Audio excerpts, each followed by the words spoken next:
Every year, the Puxi and Pudong campuses have two microcampus trips. Microcampus is when 16 students, although our group only 10, venture out into the unknown and pick a topic of interest to study throughout their time in Xizhou, which is called an inquiry project.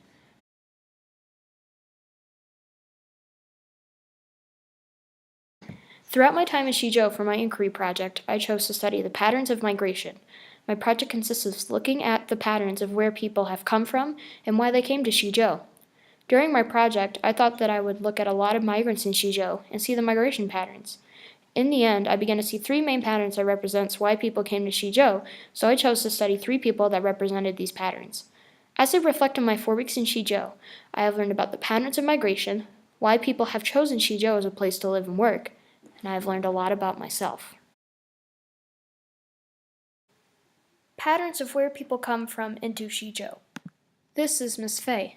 Miss Fei Chen is from the town of Zhuhai in Guangdong Province. She has been in Xizhou for about 6 months now, running her own shop selling t-shirts that she buys from vendors in Thailand. She discovered Xizhou in 2009 when she was here on a tour. She said it was very easy to come here and set up her own shop because rent is very cheap.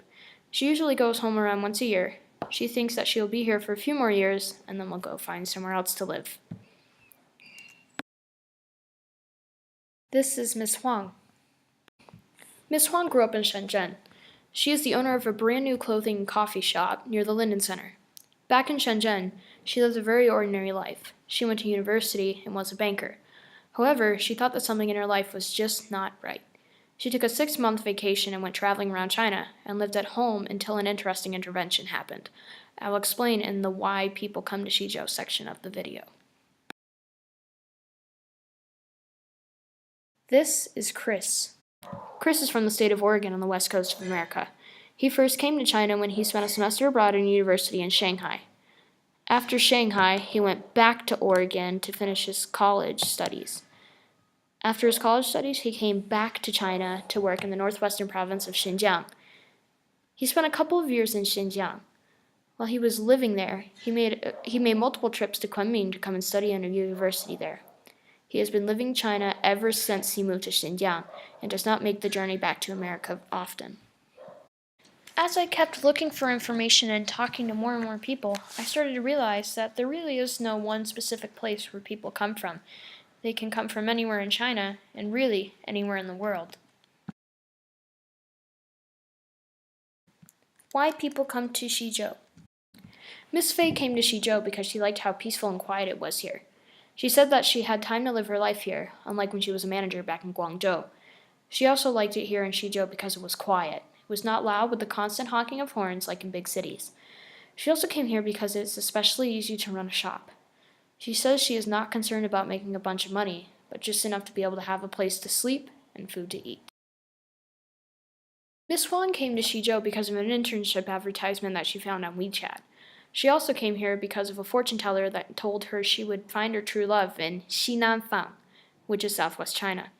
Conveniently, around the same time she was looking on WeChat, and she found that there were internships being offered at a hotel near Arhai. She thought that Arhai was an ocean, not a lake, so I guess you can say that she ended up in Xizhou on accident.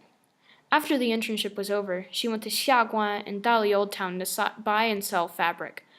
A couple weeks later, she met her husband. She has lived here in Xizhou ever since. She does not know whether or not she will be spending the rest of her life here yet because it may become too busy in Xizhou due to the tourism.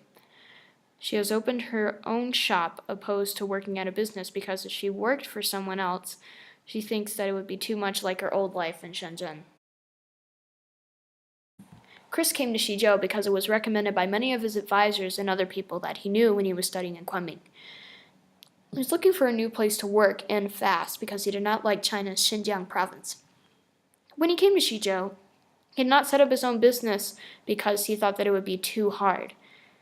He works at the Linden Center because he wants to improve his skills in managing. Over Microcampus, I learned a lot about myself. With this, I made myself a better person, which eventually had a lot of positive outcomes with my life here in Xizhou during Microcampus. Before the trip, I noticed that I had a really bad habit of not checking over my work. Every time over the summer, I had to have at least one reminder every time about fixing something on my inquiry project. I found out that this wastes patience with that person for when you really need it. like making a mistake out in the village. It also decreases trust. However, once you learn how to check over your work, you can gain the patients back and even gain more trust.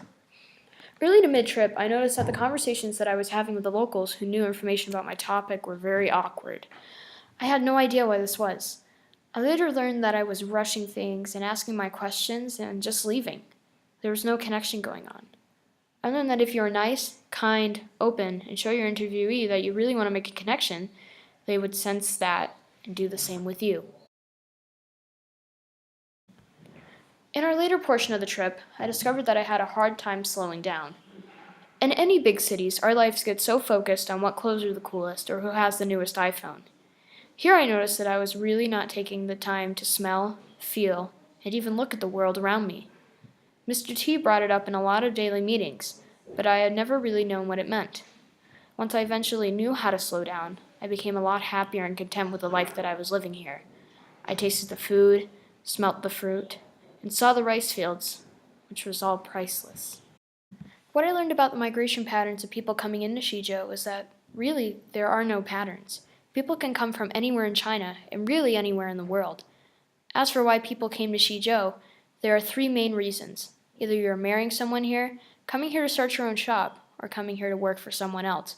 However, everyone has their own individual story that makes these reasons unique to them and unlike anyone else. As for what I learned about myself, I learned that my body language and how I have conversations with people reflects on the kind of person I am.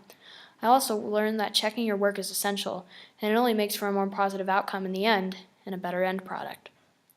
As for slowing down, I learned that it is essential for a happy, content, and relaxed life, especially when you're under a lot of pressure. I'm extremely grateful for the Microcampus experience, including the people that helped me come this far. These people include Mr. Taffel, Miss Mai, Miss Zhang, Jake, Miss Fei Chen, Chris, Miss Huang, and the whole staff of the Linen Center and the Marvel Musketeers group. It gave me unforgettable life lessons, experiences, and yielded a lot of information in many different fields. I will never forget it.